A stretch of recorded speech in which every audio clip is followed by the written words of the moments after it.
हाँ सुमन, मम्मी ने तुम्हारे लिए नेकलेस ऑर्डर किया है। 9 बजे तक डिलीवरी हो जाएगी। ओह थैंक यू जेठ जी।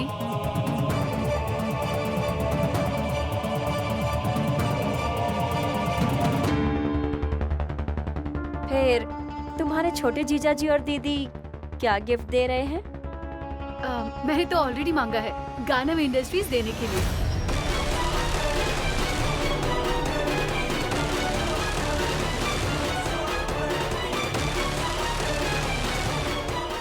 हाँ ना, सामने आकर तुम्हारी दीदी ही देगी, वो सही समय शायद आ ही गया है।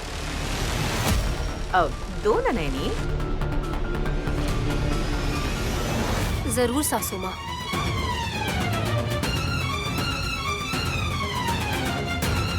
इसी समय का मैं कब से इंतजार कर रही थी। भाभी भाभी प्लीज भाभी। अब और बातें नहीं।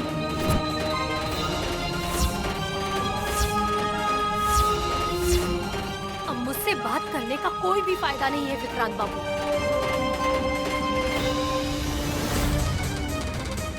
अपना चश्मा अब दोबारा पोंछ लीजिए और जो होने वाला है उसे गौर से देखिए।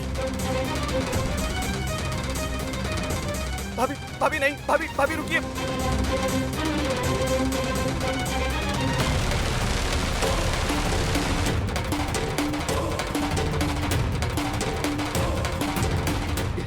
ये लीजिए।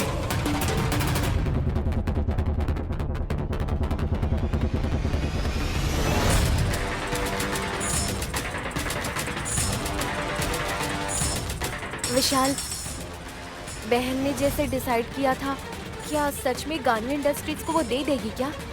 तुम चाहो तो उसे रोक सकते हो। नैनी जो भी करेगी अच्छे के लिए ही करेगी, मुझे विश्वास है भाभी। बेटी नैनी, जल्दबाजी मत करो। अभी तक मैं बहुत सह चुकी हूँ ससुर जी। लेने देने का टाइम आ गया है अब।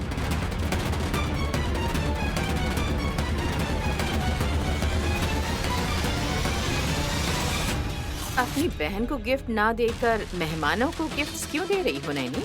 फंक्शन में आए गेस्ट को रिटर्न गिफ्ट देने में क्या बुरा है? आपको बुरा लग रहा है क्या?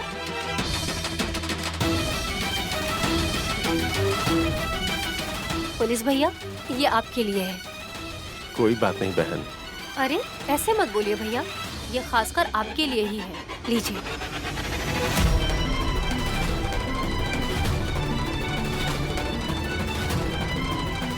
गेस्ट्स को देकर हो गया हो तो मुझे भी मेरा गिफ्ट दे दो ना दीदी। लेकर आ रही हूँ। सबसे ज्यादा स्पेशल होना चाहिए ना? बिल्कुल। भाभी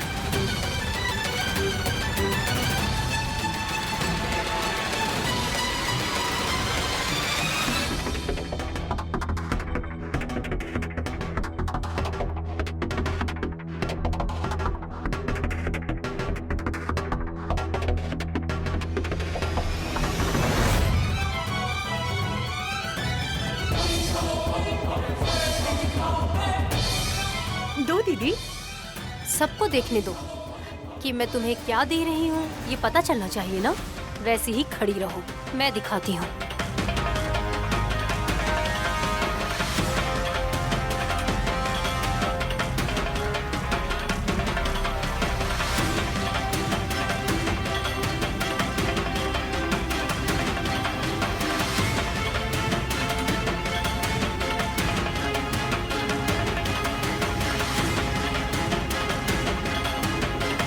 आंटी अब ये क्या कर रही है नैनी? दे रही हूँ कहकर कुछ तो अजीब कर रही है। गानवी इंडस्ट्रीज के साथ लगता है कुछ और भी देना चाहती हैं। खैर ये तो सगी बहन है, कुछ भी दे सकती हैं।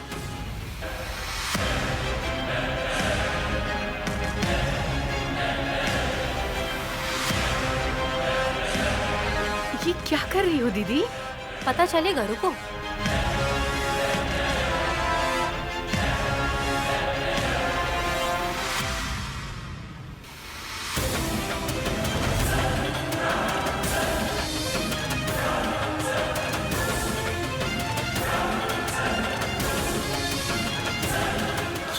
सब लोग ऐसे क्यों देख रहे हैं? क्या बांधा है दीदी ने? थैली बांधी है। ओहो, थैली में जो गिफ्ट है वो देना चाहती है वो। एक बार तुम शर्म से मुंह नीचे करके देखोगी तो उस थैली में क्या है तुम्हें भी मालूम चल जाएगा।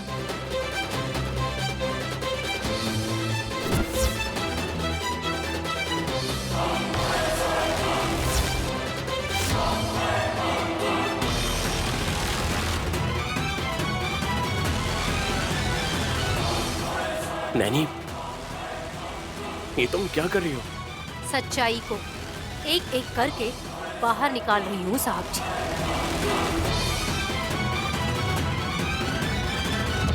थैली बांधते समय जरूरी सामान, गहने, संपत्ति, पैसे सब उसमें भर दोगी सोचा था। गर्भाशय नाम लिखकर ऐसे क्यों बांध रही हो? जो उसके पास नहीं है उसे पता चलना चाहिए, इसलिए बांधा है सासू।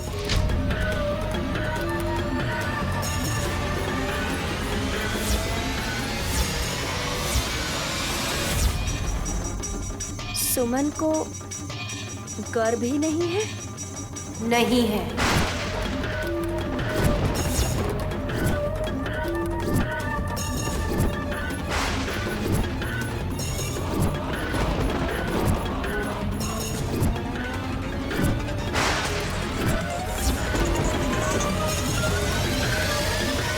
बहन, अगर गर्भाशय ही नहीं था तो सुमन गर्भवती कैसे बनी?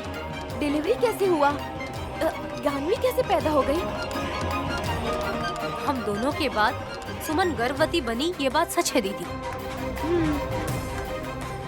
विनायक चतुर्थी के बाद दर्द होने पर अस्पताल में एडमिट हुई थी वो। तब तक इसे कोई समस्या नहीं थी। डिलीवरी होने के बाद गर्भ को निकालना पड़ेगा, डॉक्टर ने ऐसा बोला तो निकलवा दिया।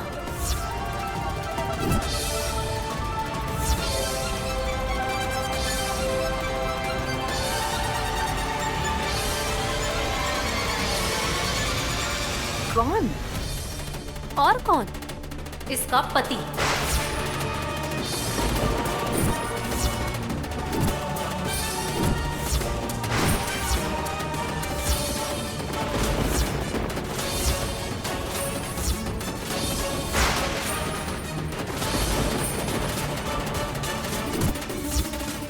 हे विक्रांत, क्या है ये सब? ये सब सच है क्या? बोलो। हाँ डैडी।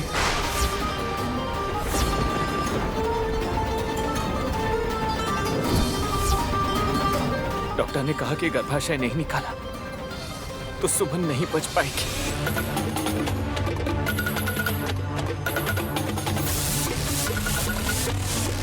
उसकी जान बचाने के लिए मुझे हाँ बोलना पड़ा।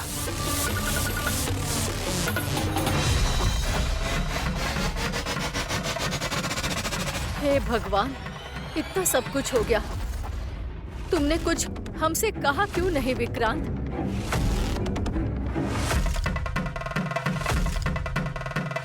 अभी पता चल गया ना? मतलब अब कभी भी सुमन के बच्चे नहीं होंगे। तो क्या हो गया दीदी?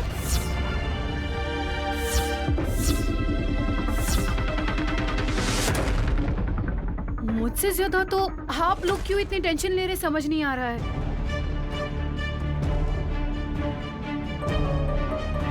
अगर ऑपरेशन नहीं करती तो मैं मर सकती थी। मेरे पति को मुझसे प्यार है, इसीलिए ऐसा किया। मैं खुश हूँ। खुशी है? तुम भला ऐसे कैसे बोल सकती हो सुमन? और बच्चे नहीं चाहिए, डिसाइड कर लिया है क्या? आपके भाई भी कभी मुझसे अच्छे से रहते हैं या साथ में सुखी रहेंगे ऐसा कभी नहीं बोलते। कोई बात नहीं, मुझे इस बात का कोई दुख नहीं है। गाने भी पैदा हुई, मेरे नाम पे 50 करोड़ आ गए। अभी मेरे गर्भ में कुछ भी रखने की कोई जरूरत नहीं है। अगर गानवी नहीं होगी तो? गानवी क्यों नहीं रहेगी? आयु कम है या ज्यादा दिन नहीं बचेगी? ए, सुमन!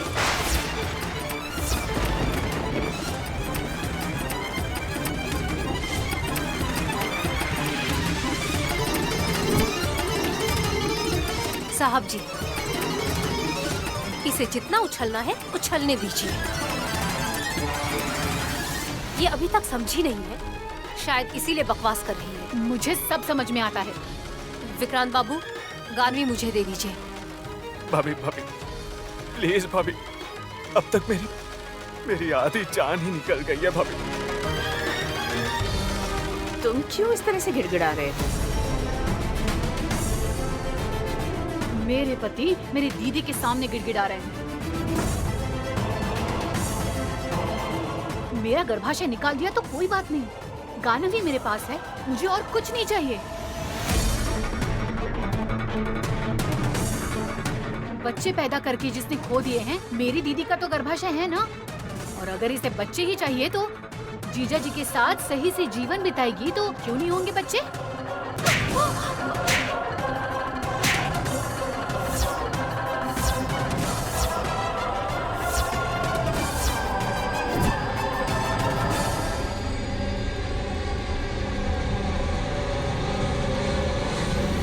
बकवास बातें करोगी तो अपने जन्मदिन पर ही मार खाओगी तुम।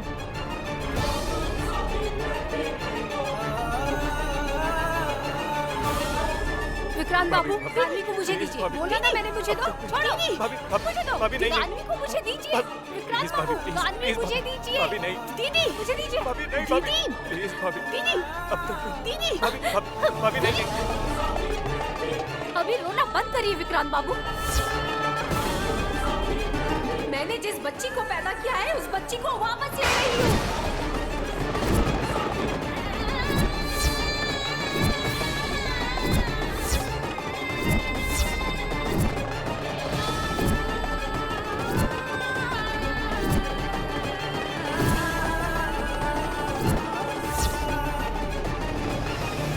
गानवी तुम्हारी बेटी है? मेरी बेटी है, मैंने पैदा किया है। कब पैदा किया तुमने? हाँ?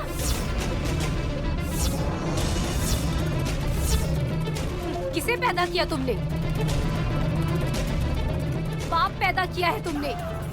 जो पैदा हुआ था वो पाप था। जिसमें जान नहीं थी उसको पैदा करने के लिए जो प्रसव पीड़ा सही थी वो मैं नहीं थी, तुम थी।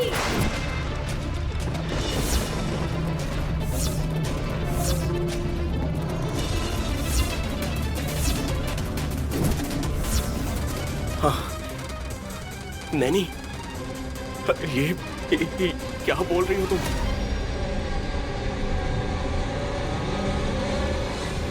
सच सब जानते हैं तो झूठ क्यों बोल रही हो नैनी? ए, कौन झूठ बोल रहा है?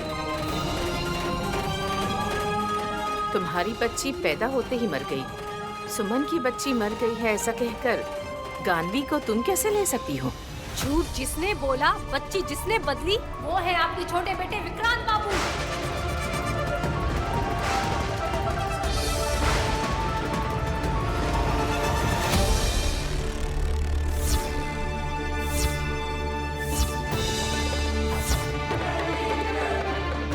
भरोसा नहीं है तो कॉलर पकड़कर पूछिए।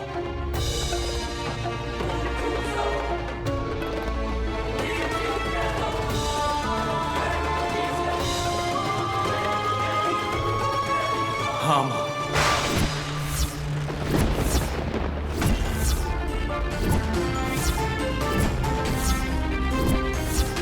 नैनी भाभी के 2 बच्चियों में से एक बच्ची को उठाकर सुमन की जो मरी हुई बच्ची थी उससे मैंने बदल दिया।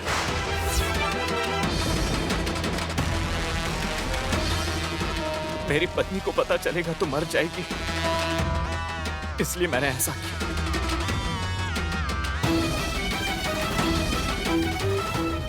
इतना बड़ा धोखा देकर इतने दिन तक कितने अच्छे से रह रहे थे विक्रांत। भाभी भाभी कहकर पीछे पीछे घूमने वाले तुम्हें तो बहन ने अपने बेटे से बढ़कर माना था विक्रांत।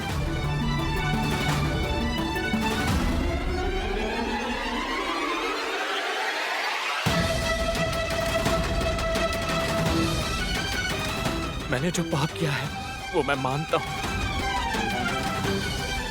आप लोगों को जो भी सजा देनी है मैं उसके लिए तैयार हूं।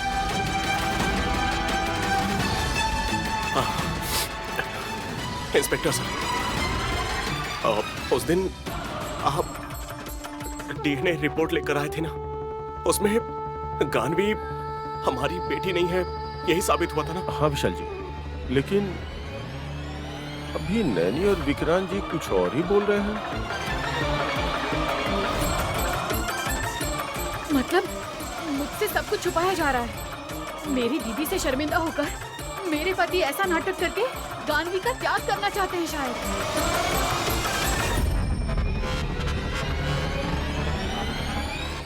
हो सकता है, क्योंकि डीएनए रिपोर्ट में जो था और ये जो बोल रहे हैं उसमें फर्क है। वो फर्क को भी बदला है आपके छोटे भाई ने, जेठ जी।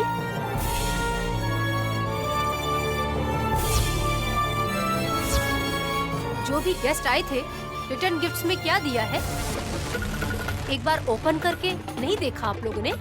आपको पता चल जाएगा। पुलिस भैया आप देखिए।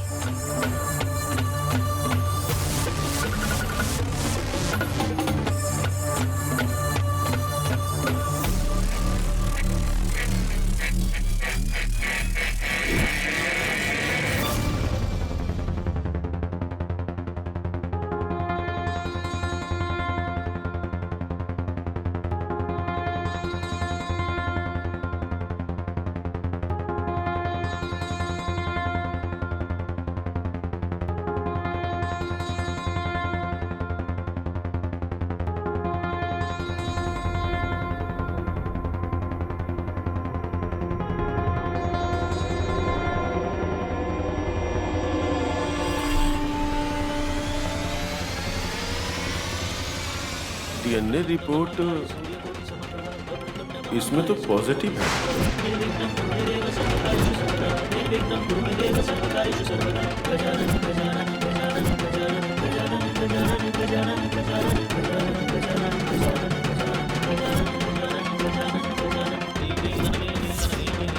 गानवी की मां नैनी है, इससे पता चल रहा है।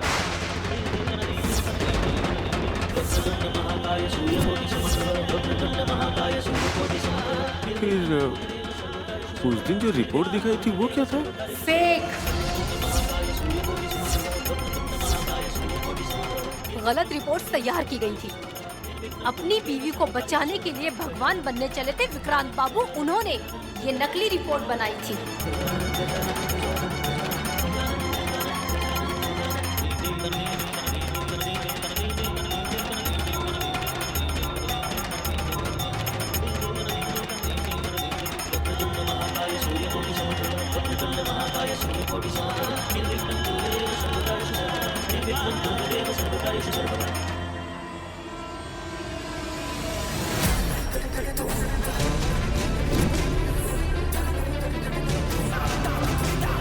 ये सब झूठ है ना विक्रम जी?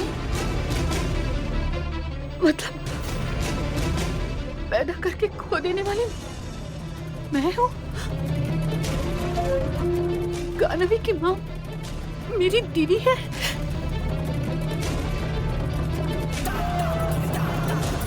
बोलिए।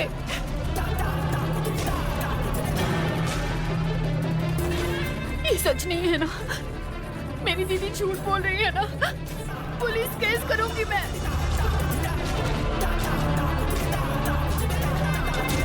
पुलिस इंस्पेक्टर यही है पागल औरत।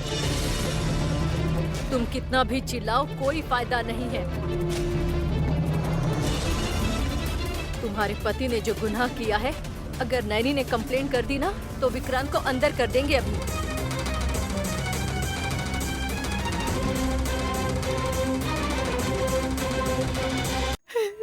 रो मत सुमन, आओ आकर केक काट लो। बहन के दिए हुए 3 अवसर का मिसयूज कर चुकी हो तुम। तुम बदल जाओगी, अच्छे से रहोगी, यही सोचा था उसने। लेकिन कुत्ते की दुम कभी सीधी नहीं होती। उसके सब्र का बांध टूट चुका है। गानवी को उसी ने जन्म दिया है, दुनिया के सामने उसने साबित कर दिया।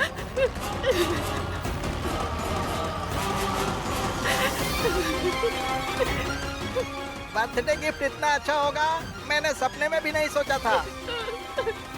बड़ों की इज्जत नहीं करते, खुद की भी नहीं है। अभी कुछ नहीं बचा।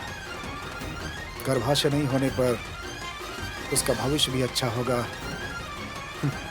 मुझे नहीं लगता।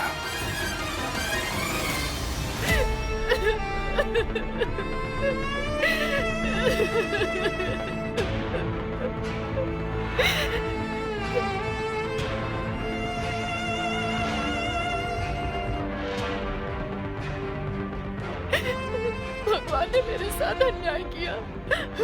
जिससे शादी की है सच को छुपाकर हमेशा के लिए बाज बना दिया है। इसके बाद मैं जीऊं तो क्यों जीऊं?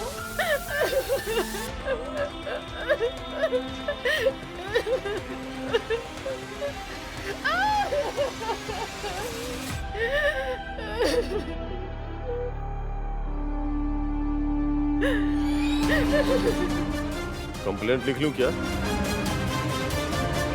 जब जिंदगी बर्बाद ही हो गई है तो पुलिस कंप्लेंट किस लिए सर? जाने दीजिए।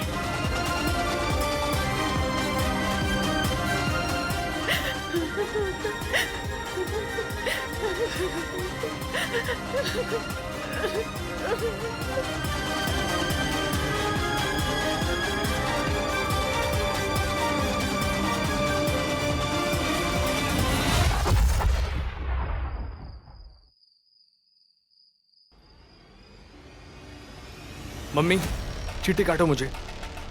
आंटी अभी भी होश में नहीं आई है वल्लभ, थोड़ा समय दो उन्हें। फिर तुम भी चीटी काटो मुझे। अरे अरे ऐसे चीटी काटने के लिए नहीं कहा था, पागल हो क्या? ए, तुम थोड़ी देर चुप नहीं रह सकते क्या?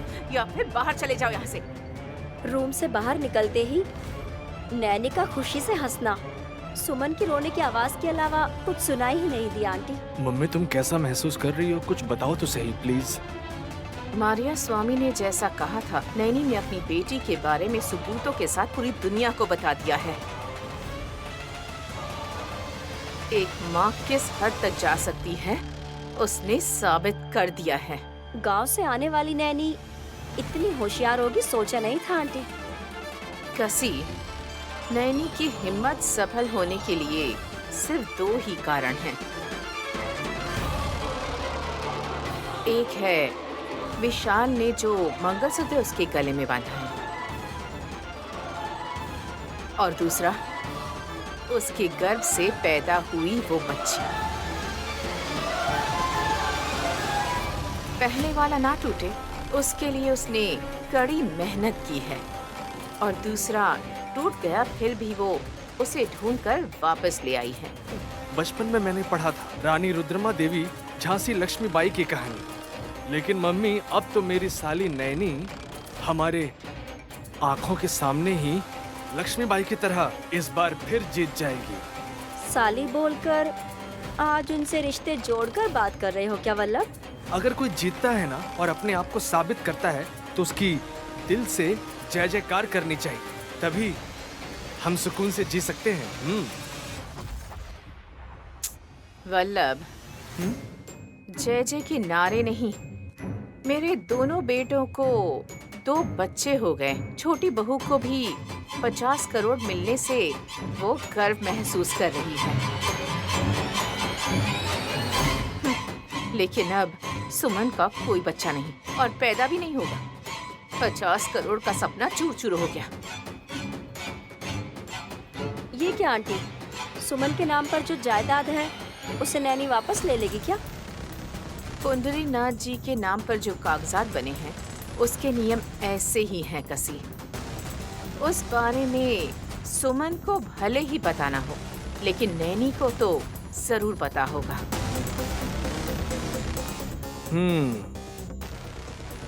तो फिर विक्रांत का क्या होगा मम्मी?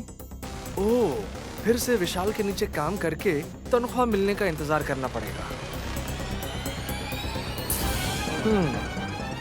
इतना बड़ा धोखा देने के बाद नैनी उसे नौकरी पर रखेगी क्या? समझ नहीं आ रहा, एक जगह पर फंस गई हूँ ऐसा लग रहा है मुझे। भावनाओं को चोट पहुंचने से बहुत कमजोर फील कर रही हूँ मैं कसी।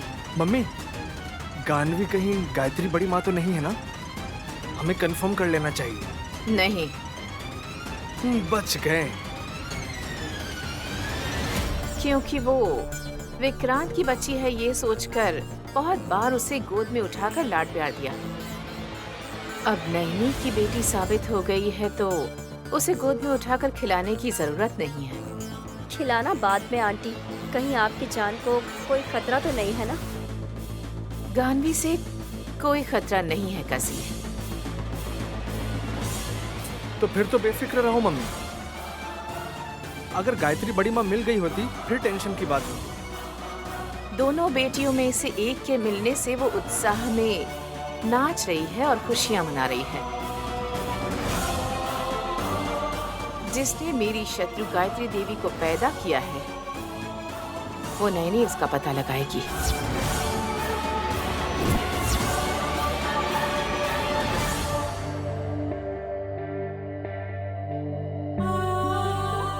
गानवी, आज तुम बहुत अच्छी लग रही हो, पता है तुम्हें?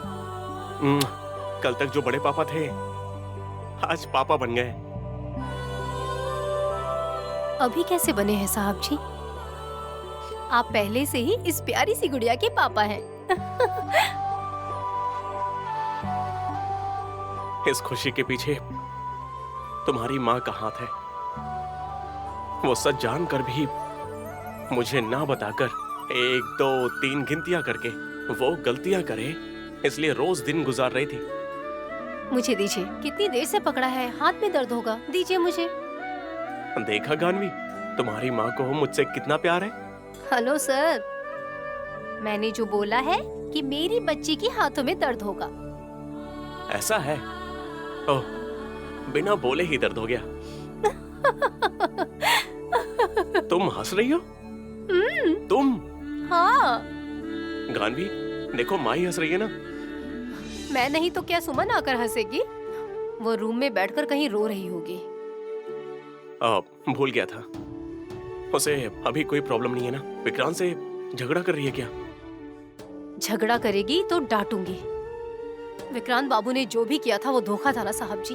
लेकिन गलत नहीं था नैनी। मैं हमारे बारे में नहीं बोल रहा हूँ, सुमन के बारे में।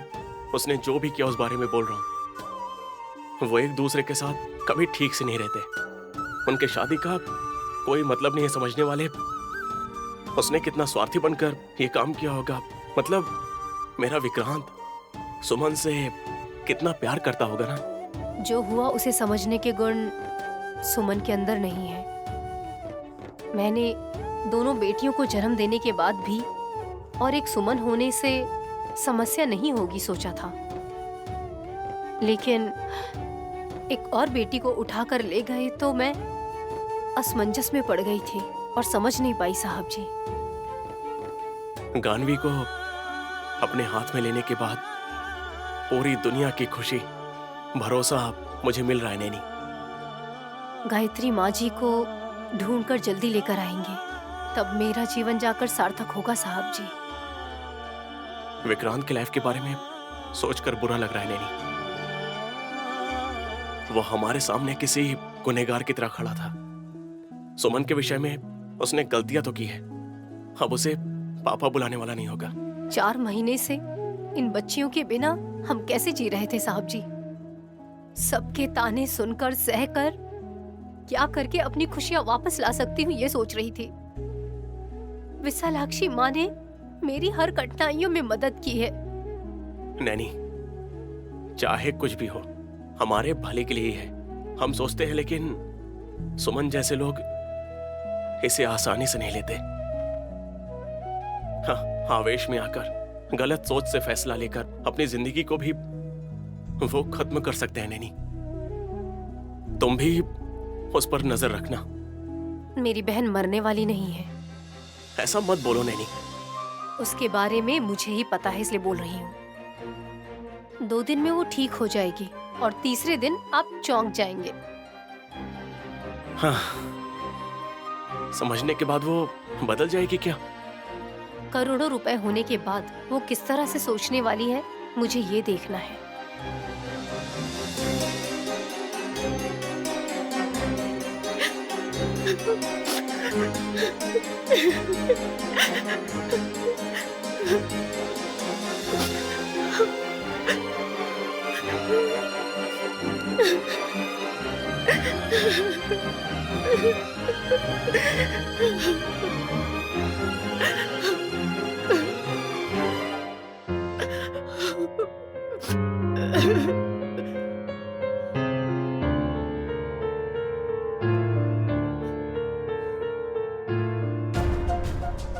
लाइट्स क्यों ऑफ किया आपने?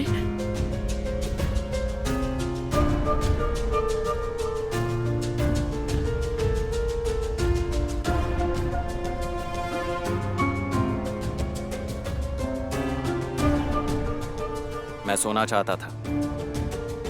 मेरा रोना लोरी लग रहा है आपको? ऐसे कैसे सो सकते हैं आप? तुम्हारी डिलीवरी से लेकर आज की शाम तक मैं टेंशन में ही जी रहा था सुमन। सच्चाई सबको बताने के बाद मेरे दिल का बोझ हल्का हो गया है। मतलब मेरा दिल यहाँ भारी हो रहा है और आपको आराम लग रहा है? पैदा हुई बच्ची को खोकर, अब तक जिसे गोद में उठाया था उस गानवी को खोकर, सबके सामने शर्मिंदा होकर यहाँ मैं मर रही हूँ और आपको शांति मिल रही है। गुस्सा मत करो, जरा ठंडे दिमाग से सोचो। मैंने तुमसे क्या कहा था? दया करके कोई गलती मत करना, मैं हाथ जोड़ता हूं। पति होकर भी तुम्हारे पैरों पर गिरना बाकी था। इतना गिड़गिड़ा रहा था मैं, लेकिन तुम अहंकार में ममता को छोड़कर सिर्फ करोड़ रुपए होने के अहंकार से घमंड सर पर चढ़ा ली थी। हमारे पास रहने वाली बच्ची नैनी भाभी के गोद में है, गलत नहीं। सच पता चलने पर किसी न किसी दिन उसे अपनी जन्म देने वाली माँ के पास ही जाना था। ओहो, मेरी नैनी दीदी उसकी बेटी को वापस पाकर खुशी से झूम रही होगी। आप उसे देखकर आनंद के गीत गाकर आए हो क्या? ऐसा क्यों सोच रही हो तुम? गानवी को हमारी बेटी समझकर इतने दिन देखभाल नहीं की। विशाल ब्रो की बेटी होने के बाद भी हम ही उसके माता पिता की तरह थे या नहीं?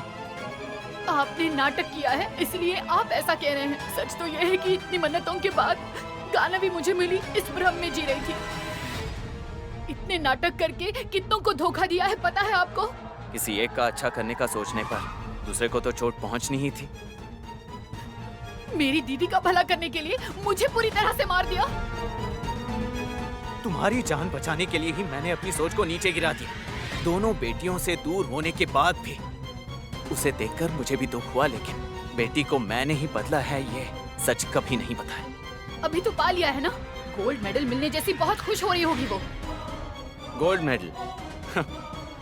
अपनी बच्ची से मिलने के बाद जो इतनी खुश है, कुबेर के पास का धन भी उसके सामने बहुत कम है। संतान लक्ष्मी के बराबर ही धन लक्ष्मी होती ही है। इसका महत्व तुम्हें कैसे पता होगा? ठीक है, मुझे नहीं पता, मैं बेवकूफ हूँ, लेकिन आपको तो पता था ना, गर्भाशय नहीं है तो मुझे बच्चे नहीं होंगे। पता था। पता होने पर भी क्यों किया ऐसा? नहीं निकालते तो तुम नहीं बचती। मैंने कहा था, बताइए, मैंने कहा था। डॉक्टर ने कहा था। मैं जिंदा रहूं या मर जाऊं, ये मेरी मर्जी है। डॉक्टर ने कह दिया तो मुझे जिंदगी भर मरने के लिए छोड़ दिया। मेरी जिंदगी बर्बाद करने का हक आपको किसने दिया? मंगलसूत्र बांधने से मेरा गर्भाशय निकालने का हक किसने दिया? मुझे बच्चे चाहिए, बच्चे चाहिए, नहीं तो मैं मर जाऊंगी, मर जाऊंगी।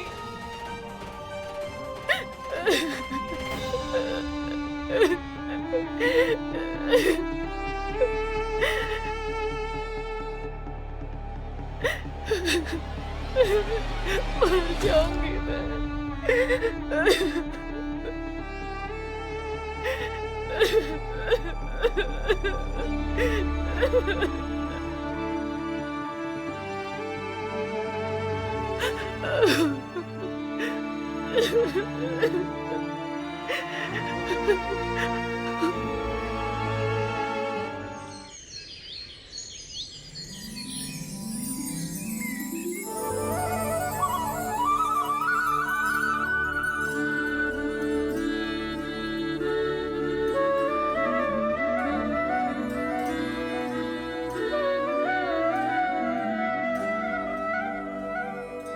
मॉर्निंग मैडम, नैनी की बेटी। गानवी बोलने की बजाय ऐसा क्यों बोल रहे हो शिवा? 2 बच्चियों को पैदा किया है, एक बेटी को पाने के बाद इतनी प्यारी बेटियां हैं तुम्हारी। मुझे दिल खोल के बोलने दो नैनी। हाय शिवा। बहन, गानवी रात भर रोई नहीं क्या? नहीं दीदी। क्यों रोएगी ये? सर दर्द है या पेट दर्द है? ऐसा नहीं है दूर। माँ को याद करके रोई कि नहीं ये पूछ रही है हंसनी। ए सुमन, सुना ना तुमने? क्या हुआ? यहाँ आओ, बताती हूँ। बिना ताना मारे बोलेंगी तो सुनकर चली जाऊंगी। हाँ, घर छोड़कर जा रही हो क्या बहन? मैं क्यों जाऊंगी? ये मेरी सासू माँ का घर है। गायत्री भाभी को सासू माँ बोलकर कितने दिन हो गए? जो मर गई हैं उनके बारे में नहीं बोल रही हूँ मैं। मेरी सासू माँ तिलोत्तमा के बारे में बोल रही हूँ। मेरा नाम क्यों लिया जा रहा है यहाँ? तारीफ कर रहे हो या बुराइयाँ कर रहे हो? दोनों हो सकते हैं आंटी। गानवी को गोद में लेकर आरती कर रही नैनी का चेहरा देखकर पता नहीं चल रहा। ये क्या बकवास है? कुछ नहीं वल्लभ। बाजार से जब हम बकरी खरीद कर लाते हैं तो लगता है कि हम उससे घुल मिल जाए, उसके साथ थोड़ी देर हम लोग खेले, और हम करते भी हैं। लेकिन यहाँ क्या हुआ है बहुत ही विचित्र है। गानवी इतने दिनों तक सुमन के पास रही थी, लेकिन कल से नैनी के पास ये बिल्कुल नहीं रोई है।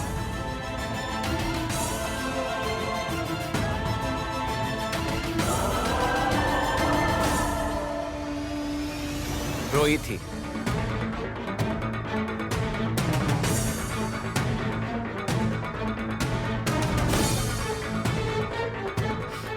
कब रोई थी विक्रांत बाबू?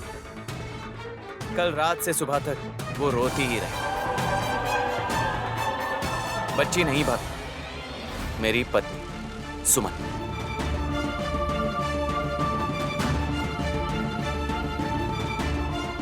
गानवी गानवी कहकर तड़प कर नहीं रो रही थी। आपने जो धोखा दिया है उससे दुखी थी। विक्रांत पति होने के नाते मैनेज कर लेगा सुमन। हाँ, ऐसी बात है तो वो तो आप भी कर सकते थे। दूध तो दूर की बात है, कॉफी भी ना देकर अपनी माँ के इर्द गिर्द घूमते ही रहते हो, लेकिन पत्नी का अच्छे से ध्यान रखना तो आपको आता भी नहीं है। ये पाप मैं क्यों करूं? हाँ, पुण्यात्मा जो हो आप। हासिनी मेम साहब, 1 मिनट रुकिए। सभा में हाजिर हुए सभी लोगों को विषय क्या है वो बताना होगा ना। वो क्या है शिवा? 4 महीने ही नहीं 4 साल भी होते, गानवी को नीचे सुलाकर सुमन बिल्कुल बेफिक्र नहीं करती थी। लेकिन नैनी ऐसी नहीं है। बच्ची के रोने से पहले बिना उफ तक किए, बिना नीचे भी रखे घर का सारा काम करती है। ओ कम मूंछों वाले मामा, हाँ आपको ही तो बोल रहा है ये। मेरे पास मूंछ नहीं है क्या? देखो, दिख नहीं रहा। तुम टेढ़े मेढ़े कट करवाते रहते हो ना, इसीलिए बोल रहा था। घर में इतनी औरतें होने के बाद जिसने घर में नाम कमाया है वो मेरी नैनी है, यही बता रहा हूँ। हाँ, जैसे कोई बड़ी न्यूज़ हो ऐसे बोल रहा है। सुन लिया ना, अब जाओ यहाँ से। मेरी मर्जी, जाना है जाऊंगी, नहीं तो नहीं। सुमन, कहाँ जा रही हो? मंदिर जाने से थोड़ी मन को शांति मिलेगी सोचा था।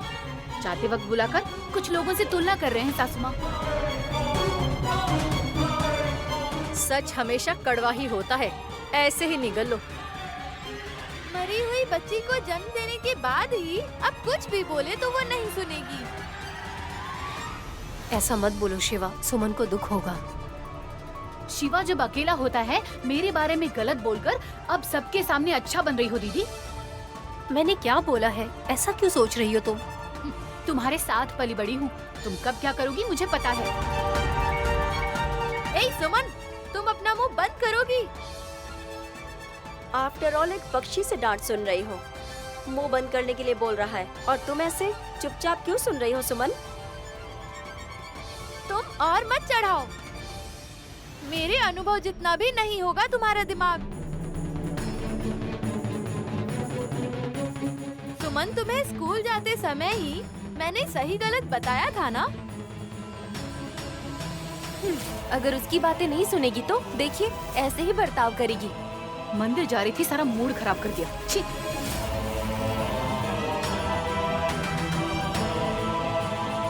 भगवान हम में ही बसते हैं। ये बात सुमन जब तक नहीं समझती तब तक वो ऐसे ही बर्ताव करेगी। आप लोग बुरा मत मानिए।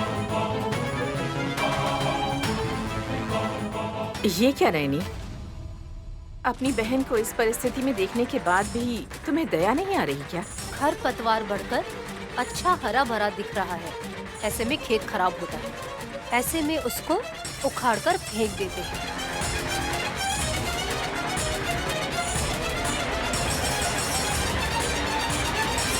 सुमन, सासू माँ, अरे बैठ जाओ बैठ जाओ। चाहो तो मैं भी तुम्हारे साथ बैठ जाती हूँ यहीं। देखिए ना आंटी, सुमन को देखकर ही मुझे चिंता हो रही है। और नहीं तो क्या मम्मी, बर्थडे बहुत बड़े तरीके से मनाने वाली थी सुमन। उसकी पूरी आशाओं पर पानी फेर दिया गया। क्या कर सकते हैं जेठ जी, सब कुछ विधि का खेल समझूंगी। शंकर शास्त्री की पोती होने के नाते विधि का किया हुआ है कह रही हूँ। मैं तो ये तुम्हारी दीदी का प्लान है ऐसा सोच रही हूँ सुमन। मेरी दीदी का प्लान? उतना ही नहीं, गानवी उसकी बेटी है, उसे पहले से ही पता रहा होगा। अगर तब बता दिया होता तो सिर्फ घर वालों को पता चलता था, लेकिन सारे मेहमानों के सामने कहा। इसका मतलब वो चाहती थी कि सबको पता चले। ये सैडिज्म नहीं है तो और क्या है आंटी? गर्भ में अभी कुछ भी नहीं पलने वाला है, इसीलिए पेट पर थैली बांधकर सुमन की कमी को सबके सामने दिखाया उस नैनी ने।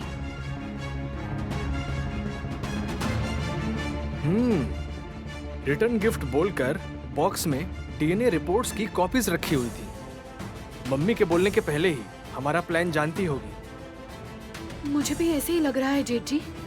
मेरे गोल्ड शॉप वाले को बुलाकर, फोटोग्राफर को बुलाकर फोटो खिंचवाने से भी कुछ नहीं कहा उसने। छोटी बच्ची की आंखों में लाइट पड़ रही है ऐसा कहकर नाराज हुई थी, लेकिन खुद की बहन पर बिजली गिरने वाली है ये बात बताई ही नहीं। देखा ना? कैसे बोलेंगे आंटी? सुमन को बदनाम करने का ही तो लक्ष्य था उसका।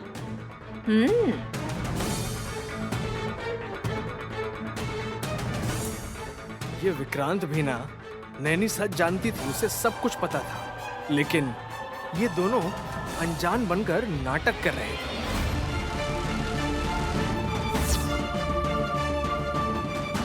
एक गलती दूसरी गलती, गिनतियां ही गिन रही थी, लेकिन नैनी का मकसद क्या है ये किसी को नहीं पता था। अगर सुमन को बता देती तो इसे सब कुछ पता चल जाता ना। नैनी ने अपना शातिर दिमाग चलाया है आंटी। अपना बोलने वालों ने ही मुझे धोखा दिया है। सब लोग मिलकर अनजान बनकर मेरे जन्मदिन तक रुके रहे। मतलब जब तुम ग्रैंड सेलिब्रेशन करोगी तब सबके सामने तुम्हारी इंसल्ट करके दिल और दिमाग दोनों को चोट पहुंचाएगी, ऐसा सोचा होगा उसने।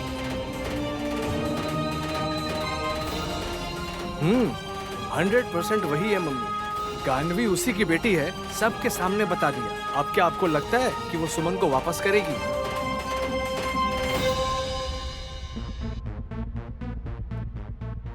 मुझे भी उसे वापस नहीं लेना है जेठ जी। उसकी बेटी है तो मेरी दीदी ने उसे ले लिया, उसका दुख नहीं है मुझे। लेकिन हमें दुख हो रहा है सुमन, क्योंकि अगर बच्ची तुम्हारे पास रहेगी तो अच्छे से पलेगी। अगर नैनी के पास रहेगी तो अनुशासन के नाम पर परेशानी होगी। अगर वो अपने खून को अपना बता रही है तो कुछ नहीं कर सकते सासू माँ। तुमने और नैनी ने भी एक ही माँ की कोख से जन्म लिया है ना, तो फिर क्यों खून का रिश्ता नहीं है क्या? ऐसा नहीं सोचेगी आंटी, क्योंकि नैनी को चाहिए था सुमन की तबाही।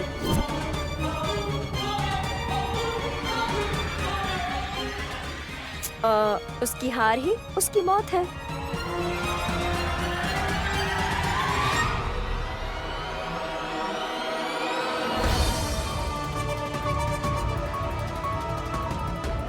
हाँ, अगर ऐसा नहीं हुआ ना तो मैं अपना सर मुंडवा लूंगा कसम। लगता है ऐसा ही होने वाला है।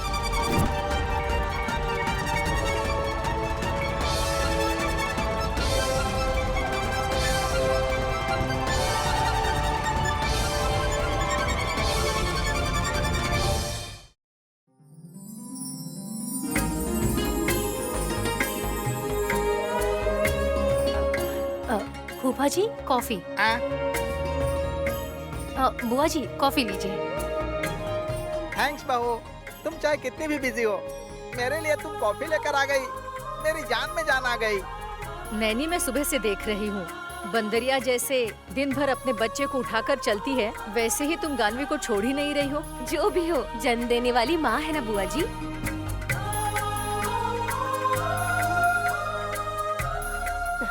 आज 5 बजे उठ गई थी दीदी, तब से मुझे छोड़ ही नहीं रही है। तुम भी बच्ची को उठाकर सारे काम पूरे कर ही लेती हो ना। अगर सुमन ने भी ऐसा किया होता तो ये देखकर भाभी को थोड़ी सी दया आती। जो हो गया वो हो गया भतीजे। झोपड़ी के टूटने से अच्छा पहले सीमेंट से बना दो तो बाद में तकलीफ नहीं होती है। अब तो दायरा उतना तक ही सीमित है। सभी को मेरा नमस्कार। नमस्ते आचार्य जी, आइए बैठिए ना।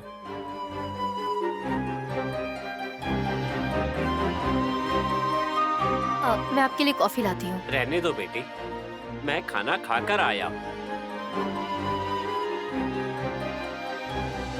बहुत दिनों के बाद आपके दर्शन मिले आचार्य जी। मैं क्या दर्शन दूंगा बेटी, मैं तो स्वयं भगवान के दर्शन के लिए इंतजार कर रहा हूँ। अब मेरी उम्र हो चली है, मैं कहूँगा नहीं आ सकता, ये कहकर बहाना बना देंगे। इसलिए कपड़ों और पैसों के साथ मुझे चिट्ठी भेज दी। किसने? और कौन? मेरी प्यारी बहन नैनी ने।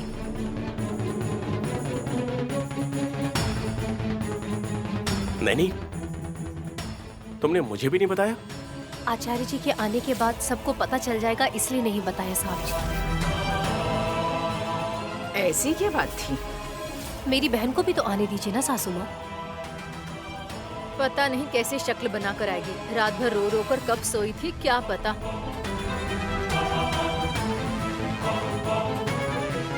अभी तक उठी नहीं क्या भतीजे? उठ तो गई थी फूफा जी। तो फिर बुलाओ ना। मैं नहीं बुलाऊंगा, फिर से मुझसे झगड़ा करेगी। मैं ही आवाज लगा देती हूँ। सुमन, बहन, छोटी, सुमन। हाँ, आएगी क्या वो? हाँ, आएगी तो यही है ना। कैसी बात कर रही हैं आप? अरे जुबान फिसल गई मेरी। तुम थोड़ा इंतजार करो, वो जरूर आएगी बहन।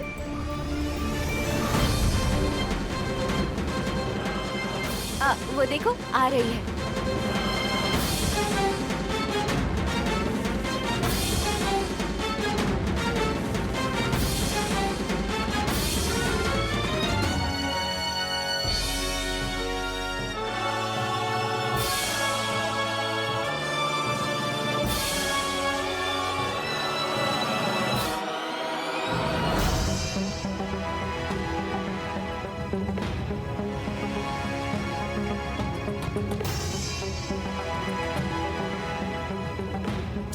सुमन को बुलाओ ना। आ गई ना वो। क्या ये सुमन है क्या? तुम्हारी आंखें फूट गई है क्या? सामने खड़ी है, दिखाई नहीं दे रही?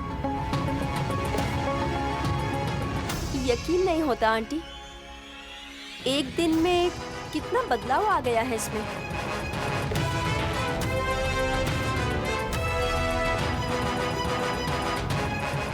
ये बदलाव पहले आना चाहिए था। अब तो सुमन भी आ गई है नैनी। तो बताओ लॉयर को क्यों बुलाया है? जल्दी बताओ। मैं बताऊंगी तो आपको गुस्सा आ जाएगा सासू माँ। आचार्य जी, आप ही बता दीजिए। तो सीधे सीधे बता देता हूँ। तीनों बहुओं को जब अपने अपने बच्चे हो जाएंगे तो पुंडरीनाथ जी की शर्त के अनुसार संपत्ति के 3 हिस्से होंगे। तो फिर नियम और कायदे के अनुसार जिसके पास बच्चा है उसी को संपत्ति का हिस्सा मिलेगा।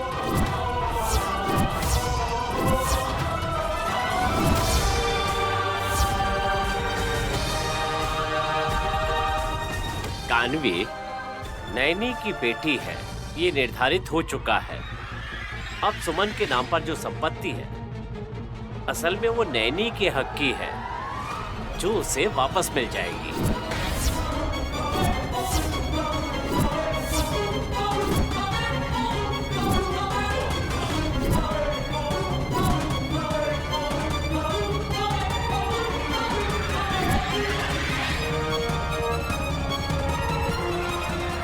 जख्म पर इस तरह फिर से नमक क्यों डाल रहे हैं आचार्य जी? मैं तो बस एक निमित्त हूँ बेटी। इस पत्र में जो शर्त लिखी हुई है ना, मैं वही बता रहा हूँ। चाहो तो सब लोग देख लो।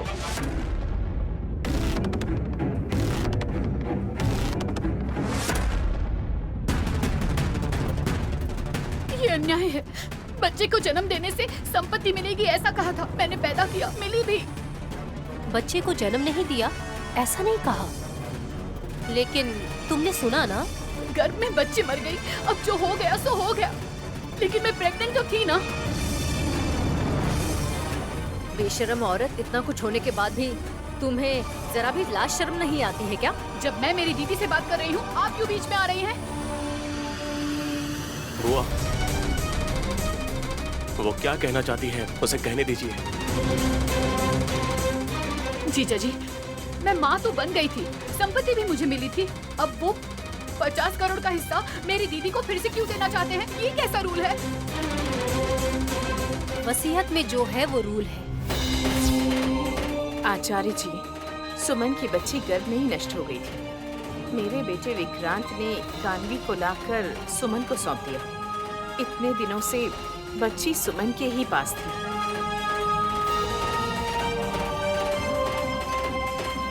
और कल ही डीएनए रिपोर्ट से पता चला, और आज आप आकर कह रहे हैं कि इसे संपत्ति लौटानी होगी। बच्ची को लौटाना इतना आसान है क्या? बेटी, आपको कहने में आसान लगता है, पर बच्ची को देना इतनी आसान बात नहीं है।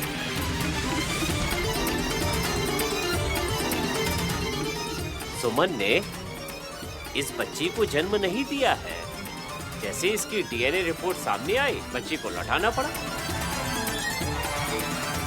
नैनी ने उसे जन्म दिया है, इसलिए कान्वी को छोड़ नहीं सकती। संपत्ति का हिस्सा तो हो सकता है, पर माँ के प्यार का नहीं हो सकता। ये कंडीशन पहले क्यों नहीं बताई गई? कल तक जब नैनी के पास कोई बच्चा नहीं था, तब उससे संपत्ति को छीना क्यों नहीं गया? आपकी बात सच है, लेकिन मुद्दे की बात यह है कि संपत्ति के हकदार वो है, और 6 महीने संपत्ति उसके अधिकार में रहेगी।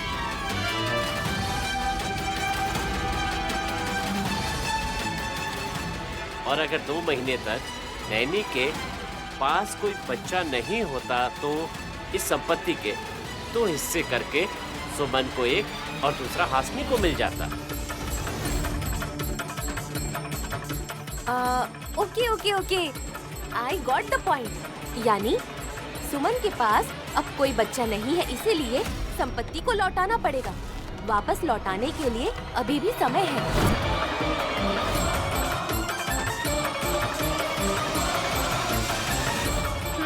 डिलीवरी होकर 4 महीने तो पूरे होने ही वाले हैं। 2 महीनों तक सुमन पैसे एंजॉय कर सकती है। बिल्कुल नहीं, वो 50 करोड़ इसे मत दो, वरना ये 2 महीने के अंदर ही 50 करोड़ रुपए का सत्यानाश कर देगी, मजे करेगी और हर बार अपनी ही मनमानी करेगी।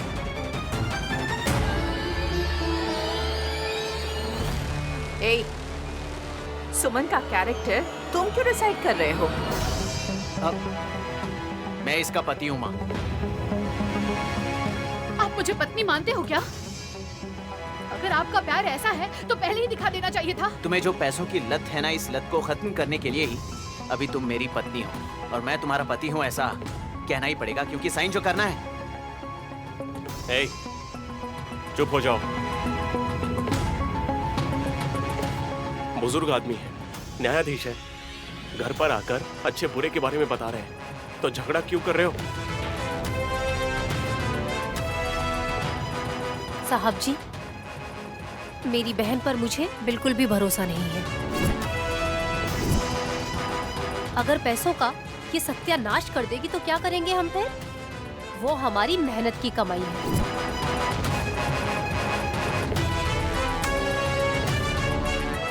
बेटी नैनी, एक और सूचना देता हूँ, अगर तुम हस्ताक्षर करके अपनी बहन को अपनी संपत्ति दान करना चाहती हो तो कर सकती हो।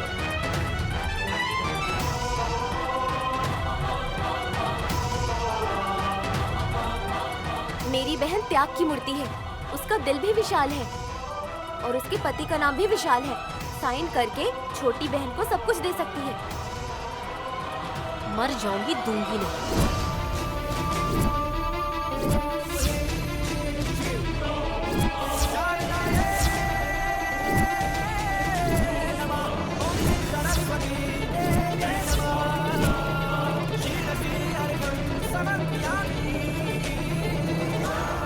रात दिन हम दोनों ने मिलकर ये पैसा कमाया है।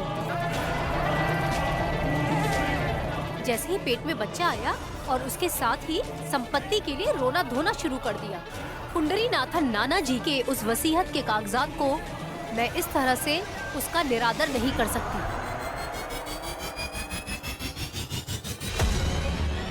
इसलिए संपत्ति में हिस्सा दिया था, शर्तें और कायदे जानने के बाद और तुम्हारी भी असलियत जानने के बाद तुम्हें कुछ नहीं दे सकती।